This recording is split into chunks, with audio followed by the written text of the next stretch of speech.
The train rattled through the Oklahoma plains like a beast made of iron and steam, its wheels grinding against rails that stretched endlessly toward a horizon bleached white by the afternoon sun. Inside the cattle car, 43 men sat in darkness broken only by thin shafts of light that pierced through the wooden slats. The air tasted of sweat and fear and something else, something Werner Hoffmann couldn't quite name. Perhaps it was the metallic tang of defeat, or the dust of a land so foreign it might as well have been another planet. Werner pressed his face against a gap in the wood, watching the landscape blur past. Flat. Everything here was impossibly flat. No mountains like the Alps he'd grown up beneath. No forests thick with the stories of his childhood. Just earth and sky and the occasional farmhouse that seemed to float in an ocean of wheat. He was 24 years old, and he had not held a book in 7 months. "What do you see, Hoffmann?" The voice belonged to Klaus Becker, a machinist from Hamburg who had lost 3 fingers to frostbite in the Ardennes. Klaus sat with his back against the wall, his maimed hand tucked beneath his armpit as if he could hide the absence from himself. "America," Werner said, though the word felt strange in his mouth. "Lots of it." Someone laughed, a bitter, hollow sound. "America, the great enemy. Look how terrified they must be of us, shipping us halfway across the world." Werner didn't respond. He'd learned in the weeks since his capture near the Remagen Bridge that silence was often wiser than words. The men in this car were a mixture of Wehrmacht regulars, a handful of Luftwaffe ground crew, and one submarine officer who kept entirely to himself. They were the defeated, the captured, the ones who would not see home for how long? No one knew. The war in Europe had ended 3 months ago. Japan was still fighting. Everything was uncertain. The train began to slow. Werner felt it in his chest before he heard it, that gradual decrease in rhythm, the change in pressure. Men stirred, whispers spreading like wind through wheat. "We're stopping. Where are we? Does it matter?" But it did matter. It mattered more than anything, because where they stopped would determine how they lived, how they were treated, whether they would be seen as monsters or as men. Werner had heard stories. Everyone had. The Russians, they said, worked you until you died. The British fed you just enough to keep you breathing. The French? Well, the French had reasons to hate, didn't they? But the Americans were an unknown quantity. Some said they were soft, naive, foolishly generous. Others said it was all propaganda, that the camps would be worse than anything they'd endured at the front. The train shuddered to a complete stop. Outside, voices barked orders in English, a language Werner understood better than most of his companions, thanks to his mother, who had worked as a translator in Berlin before the world went mad. He heard truck engines, the tramp of boots, the metallic click of rifles being readied. "On your feet," someone shouted from outside. Then again, in badly accented German, "Aufstehen! Raus!" The door slid open with a screech that made Werner's teeth ache. Sunlight flooded in, so bright after the dimness that he had to shield his eyes. American soldiers stood in a semicircle, their rifles held at the ready but not quite aimed. They looked young as Werner himself. One of them was chewing gum, working his jaw in a rhythmic motion that seemed impossibly casual given the circumstances. "Move out, single file, keep your hands where we can see them." Werner was among the first out, his legs unsteady after so many hours of sitting. The ground beneath his boots was red dirt, and the air smelled different here, drier, with a hint of something sweet he couldn't identify. He looked around, taking in the camp that would be his world. It was bigger than he had expected. A double fence of barbed wire stretched in both directions, enclosing what must have been 50 acres or more. Wooden barracks stood in neat rows, their walls bleached by the sun. Guard towers rose at the corners, and American soldiers walked the perimeter with rifles slung over their shoulders. But there was something else, too. Something that made Werner's breath catch in his throat. Trees. Not many, but more than he'd expected in this flat land. And between two of the barracks, he saw what looked like a garden. Actual vegetables growing in orderly rows. And beyond that, near what appeared to be the camp's administrative building, he saw something that made no sense at all. A sign. Hand-painted in both English and German. Bibliothek. Library. "Keep moving, Hoffmann." Klaus bumped into him from behind. "You want to get shot for gawking?" But Werner couldn't stop staring. A library. Here, in a prisoner of war camp in the middle of Oklahoma. It had to be a joke, a cruel trick, or perhaps he was misreading the sign, his English not as good as he thought. They were herded toward a processing area, a long, open-sided tent where tables had been set up. American officers sat behind the tables with clipboards and typewriters, their faces professionally neutral. Werner joined the line, his mind still churning over that impossible sign. The man in front of him was Otto Reinhardt, a former school teacher from Leipzig who had been drafted at 42 and served as a quartermaster. Otto's eyes were the color of winter ice, and he carried himself with a dignity that even capture couldn't erase. He glanced back at Werner, then followed his gaze to the library sign. "You see it too?" Otto whispered. "I thought I was imagining it." 10,000 books, Otto said, so quietly Werner almost missed it. "That's what the man in the cattle cart told me, the one who was captured 6 months ago and transferred here from a camp in Texas. He said this camp has a library with 10,000 books. Werner felt something twist in his chest, something that might have been hope or might have been pain. "That's impossible." "That's America," Otto said, and there was something in his voice Werner couldn't quite read. Wonder? Disbelief? Or bitterness that such things existed while his own country lay in ruins? The line moved forward. Werner found himself standing before a captain with tired eyes and ink-stained fingers. The man looked at Werner's paperwork, forms that had been filled out at a dozen different processing stations between the Remagen Bridge and this red dirt camp, and then looked up at Werner himself. "Werner Hoffmann, is that right?" "Yeah." "Yes." "Age 24. Gefreiter, that's private first class. Captured March 7, 1945, near Remagen. The captain's German was better than most. Says here you speak English." "My mother was a translator." "Was?" Werner said nothing. The captain waited, then nodded slowly, understanding written in the lines around his eyes. "Before you were drafted, you were studying at university, philosophy and literature." The captain tapped the form. "That right?" "Berlin. 2 years before." Werner let the sentence hang unfinished. The captain made a note on his clipboard. "You'll be in Barracks 7. The camp commander is Colonel Pearson. We run things by the Geneva Convention here. You'll work, farm details mostly, some maintenance. You'll be paid in camp scrip. There's a canteen where you can buy cigarettes, toiletries, that sort of thing. 3 meals a day, medical care if you need it." He paused, studying Werner's face. "You look surprised?" "I am alive. That is already more than I expected." Something flickered across the captain's face. Respect, maybe, or sadness. "We're not barbarians, son, despite what you might have been told." He stamped Werner's papers and handed them over. "Welcome to Camp Barkley. Try not to cause any trouble, and you'll find we're reasonable people." Werner took the papers, his hands trembling slightly. "The library?"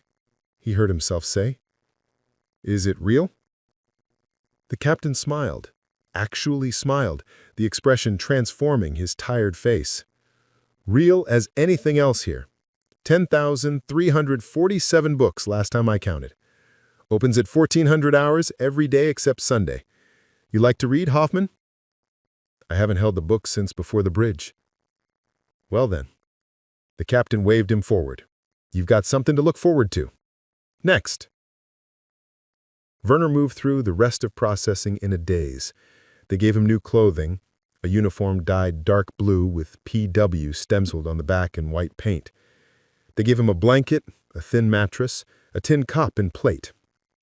They photographed him, fingerprinted him, and assigned him a prisoner number that would serve as his identity in this strange new world. And through it all, his mind kept returning to that sign. Bibliothek. Barrack 7 was identical to all the others. A long, low building with rows of bunk beds down each side and a pot-belly stove at the center. Werner was assigned a lower bunk near the back. His bunkmate, he discovered, was a Berliner named Stefan Richter, who had worked in a brewery before the war. Stefan had been here for 2 months, and he spent the first hour telling Werner everything he needed to know about camp life. The work isn't bad, Stefan explained, sitting on the edge of Werner's bunk and chain-smoking cigarettes made from cheap American tobacco. Farm details are the best. You're outside, the guards aren't breathing down your neck, and sometimes the farmers' wives send food. Avoid the laundry detail if you can. Hot, miserable, and the steam makes you feel like you're drowning. He took a long drag. The food is adequate. Not good, but adequate. Better than what we got in the field the last year of the war, anyway. And the library? Werner couldn't help asking. Stefan's face lit up. Ah, you heard about it already. It's real, Hoffmann. I swear on my mother's grave, it's real. Books in German, books in English, books in French and Italian, and God knows what else. Fiction, philosophy, history, science. I saw men reading Goethe in there last week. Goethe, Hoffmann. Can you imagine? Werner couldn't imagine. That was the problem. His mind had been scraped clean by war, by defeat, by the long journey across an ocean to this alien land. The idea that he might sit in a quiet room and read poetry seemed as fantastical as the idea that he might sprout wings and fly.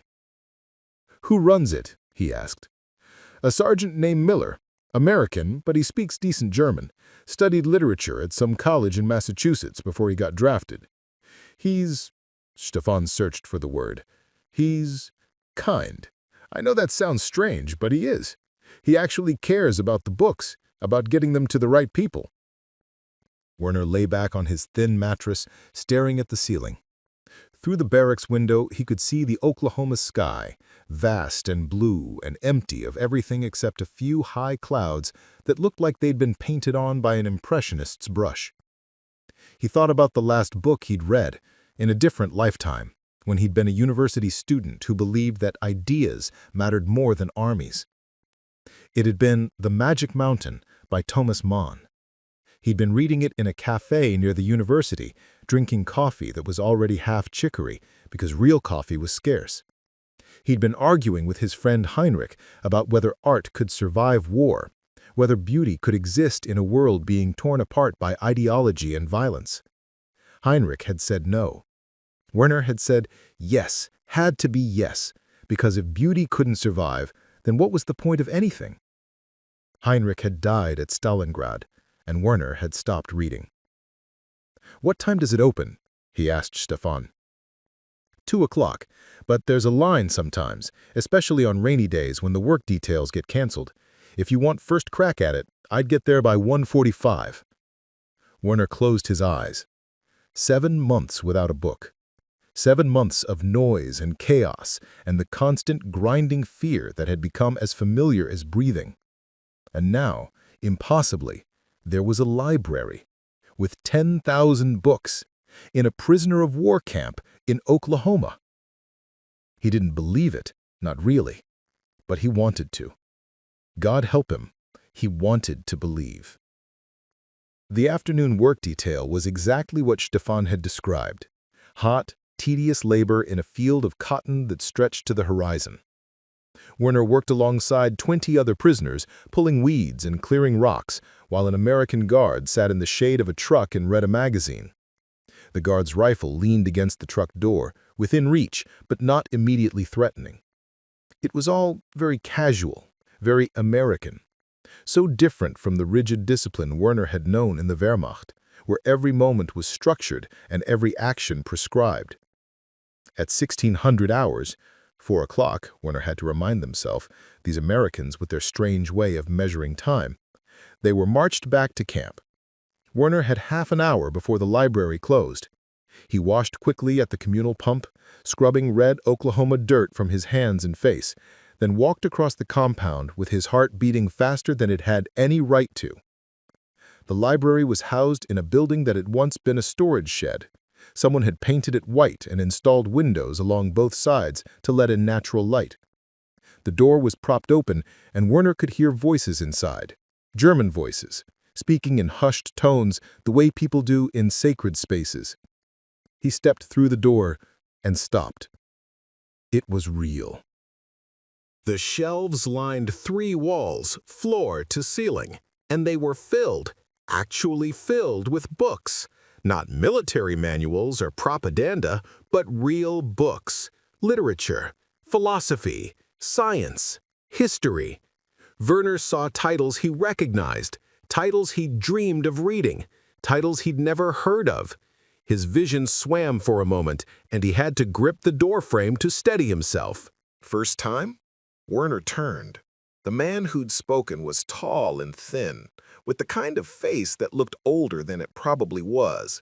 He wore an American sergeant's uniform and held a book in one hand. Der Zauberberg, Werner realized with a jolt. The Magic Mountain. The same book Werner had been reading in that Berlin cafe. "I'm Sergeant Miller," the man said in accented but clear German. "You must be one of the new arrivals." Werner Hoffmann. His voice came out hoarse. Miller smiled. "Welcome to the library, Werner. Have you registered yet?" "Registered?"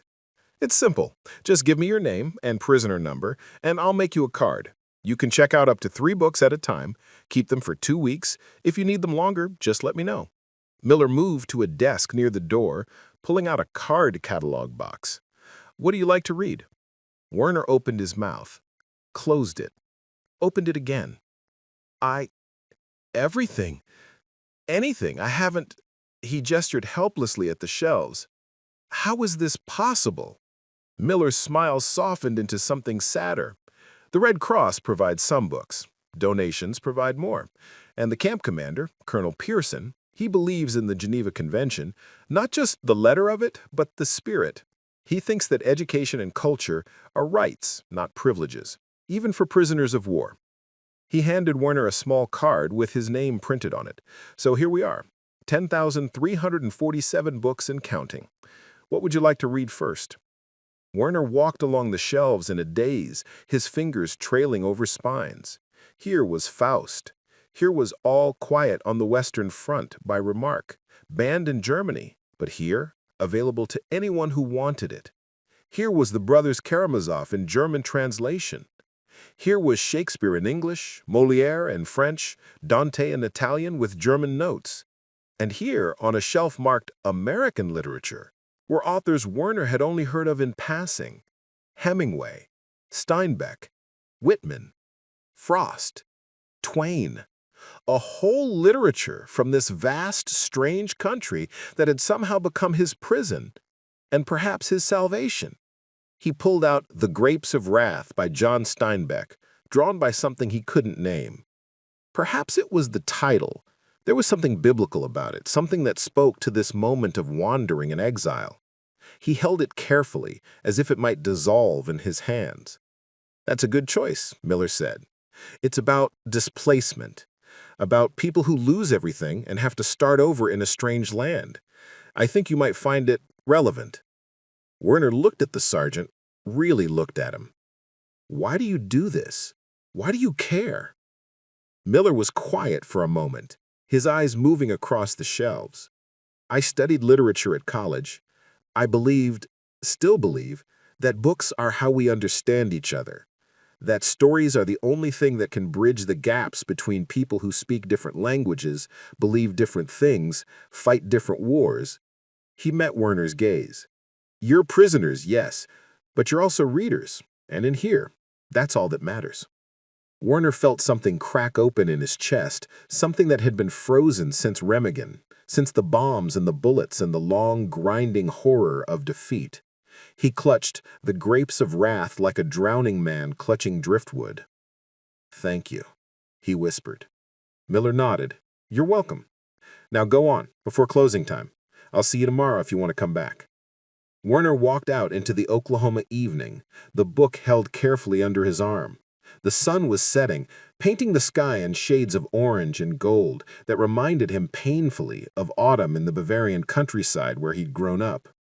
Around him, men moved through the compound, to the mess hall for dinner, to the barracks for rest, to the recreation area where someone had set up makeshift soccer goals. But Werner barely saw them. He was thinking about stories, about displacement and exile and starting over, about the impossible fact that he was holding a book, an American book, in an American prison camp, and no one had stopped him. No one had told him what he could or couldn't read. No one had burned it or banned it or declared it dangerous. He went to the mess hall, ate food he barely tasted, and returned to his bunk. Stefan was already asleep, snoring softly. Werner climbed into his own bed, clicked on the small reading lamp that was provided for each bunk, and opened The Grapes of Wrath to the first page. The evening light faded outside. Somewhere, a harmonica played a melody Werner didn't recognize. In the guard tower, an American soldier paced back and forth, his silhouette dark against the deepening sky. And Werner read.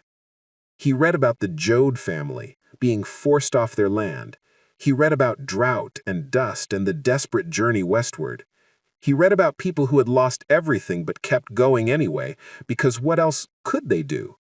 The words washed over him like water over a man dying of thirst, and he realized he was crying.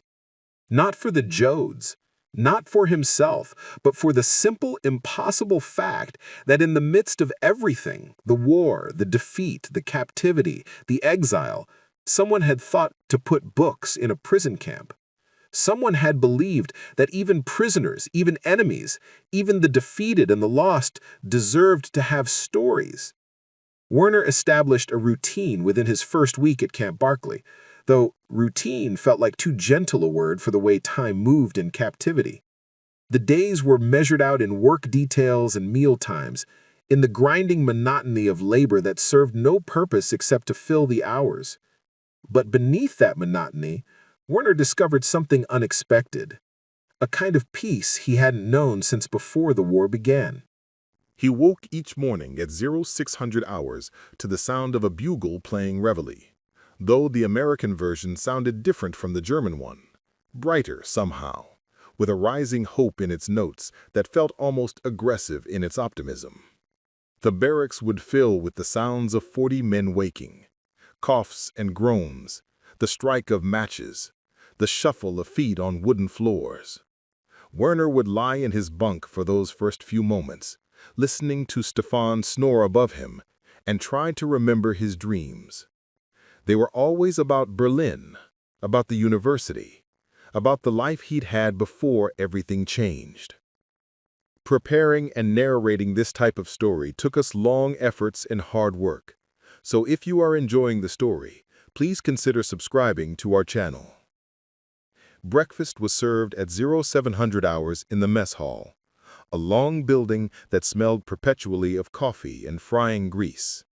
The food was simple: oatmeal or eggs, bread, sometimes bacon, always coffee.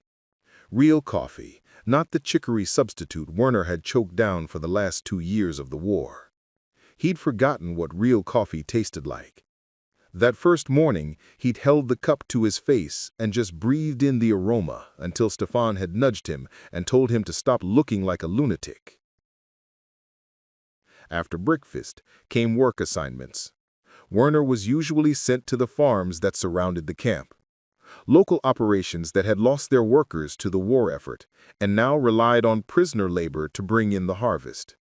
He worked in cotton fields that stretched to the horizon, in vegetable gardens where tomatoes grew fat and red on the vine, in apple orchards where the branches hung heavy with fruit. The work was hard, but not cruel. The guards were bored, but not brutal. And sometimes, on good days, the farmer's wife would send out cold lemonade and sandwiches at midday, pretending not to see when the prisoners took a few extra minutes to rest in the shade. But it was the afternoons, the hours between 1400 and 1700, when the work details returned and the library opened, that gave Werner's days meaning. He returned to the library every single afternoon, rain or shine, exhausted or energized. It became as necessary to him as breathing. Sergeant Miller learned to recognize Werner's footsteps. "Hoffmann," he'd call out without looking up from whatever he was cataloging. "Back again?" "The Steinbeck was excellent," Werner would say. Or, "I finished the Hemingway." Or, "Do you have any more Dostoevsky?" And Miller would smile and pull volumes from the shelves like a magician pulling rabbits out of a hat. "Try this one," he'd say, handing over For Whom the Bell Tolls, or Crime and Punishment, or The Brothers Karamazov. "I think you'll find it interesting." Werner devoured the books. He read in his bunk at night until his eyes burned and Stefan told him to turn off the damn light. He read during rest periods on the work details, propping his book against his knees while sitting in the shade of a truck. He read during meals, earning teasing from the other prisoners who called him the professor and asked him if he'd forgotten how to talk to real people. But he couldn't help himself. Each book was a door out of the barbed wire, a window into other lives, other worlds. Through Steinbeck, he understood something about American poverty and resilience. Through Hemingway, he glimpsed the shell shock and lost faith of men who'd fought in an earlier war. Through Dostoevsky, he explored the dark territories of guilt and redemption that haunted his own thoughts. And slowly, carefully, he began to read the books that hurt. The ones about Germany, about what had been done in Germany's name. Sergeant Miller never pushed, but he made sure those books were available. The Diary of a Young Girl by Anne Frank, newly translated. Darkness at Noon by Arthur Koestler. Books of testimony, of witness, of truth that no propaganda could obscure. He read them in the library because he couldn't bring himself to take them back to the barracks. He read them with tears streaming down his face, his hands shaking, his breath coming short. "I didn't know," he told Miller one afternoon, his voice breaking. "I mean, I knew there were camps. We all knew that. But I didn't know it was like this. I didn't know—" "I believe you," Miller said quietly. He was shelving books, giving Werner the dignity of not looking at him directly. "A lot of you didn't know. That's the thing about totalitarian regimes. They keep their secrets well." "But I should have known. I should have asked questions. I should have—" "Werner," Miller turned to face him. "You were a university student who got drafted. You didn't plan the camps. You didn't run them. You can't carry the weight of the entire Third Reich on your shoulders." "Then who carries it?" Werner whispered. Miller had no answer for that. How could he? But he placed a hand on Werner's shoulder, briefly, and then went back to his shelving. And Werner sat in the quiet library, surrounded by books, and tried to figure out how to live in the world where such things had happened. The other prisoners noticed his obsession with reading. Some approved.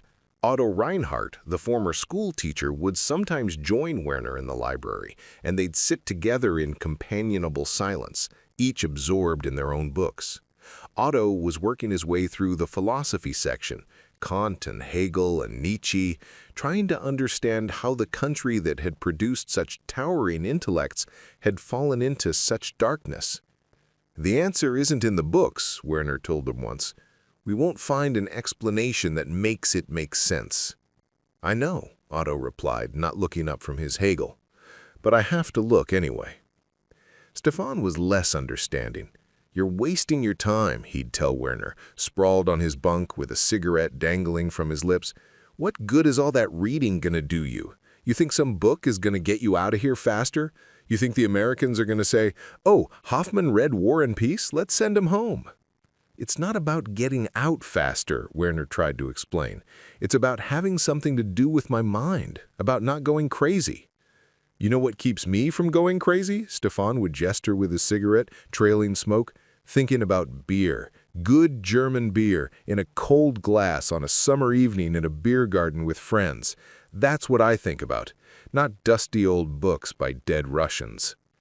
But even Stefan had his limits. On the nights when the homesickness got too bad, when the walls of the barracks felt like they were closing in, even he would ask Werner what he was reading. And Werner would tell him about the Jode family's journey west, about Robert Jordan's last stand in the Spanish mountains, about Pierre Bezukhov searching for meaning in the chaos of war. And Stefan would listen, chain-smoking, staring at the ceiling, until eventually he'd grunt and say, "Maybe I'll read something sometime. Maybe." There were others, too.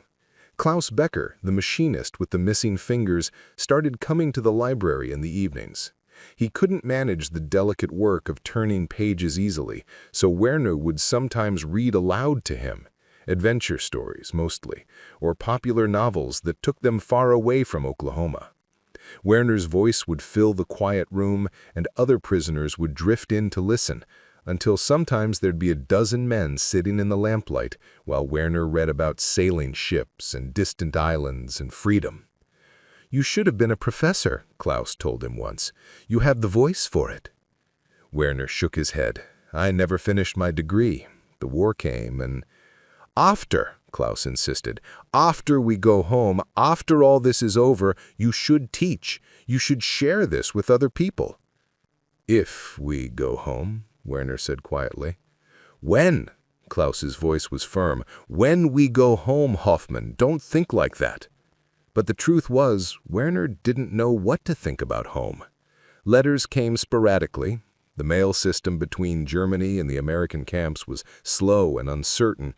His father wrote occasionally from Bavaria, letters that spoke carefully around the devastation, mentioning shortages and hardships, but never quite saying how bad things were. His mother was dead, killed in an air raid in '44. His younger sister was living with relatives in the countryside. Everything he'd known was gone or changed beyond recognition. And meanwhile, here he was in Oklahoma, reading American books in an American library, living a life that was strange but not cruel, surrounded by men who'd been his enemies, but who now felt like something else. Not quite friends, but fellow travelers on a journey none of them had chosen.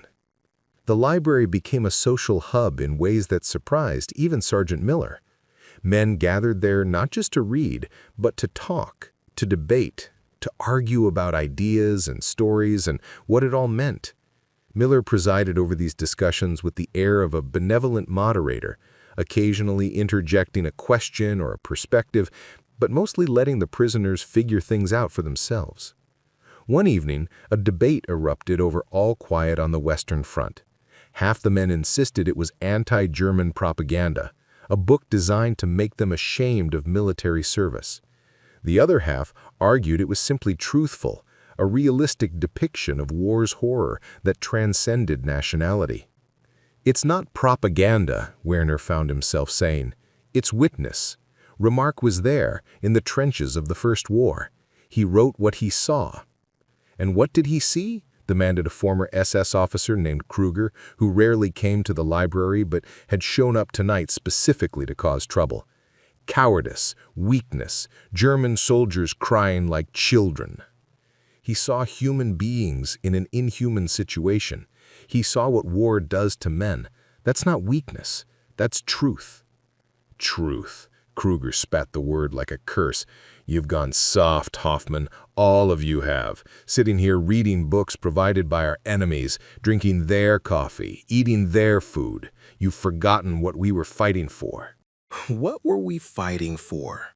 Otto asked softly. "Can you tell me that, Kruger? What exactly was accomplished by all that death,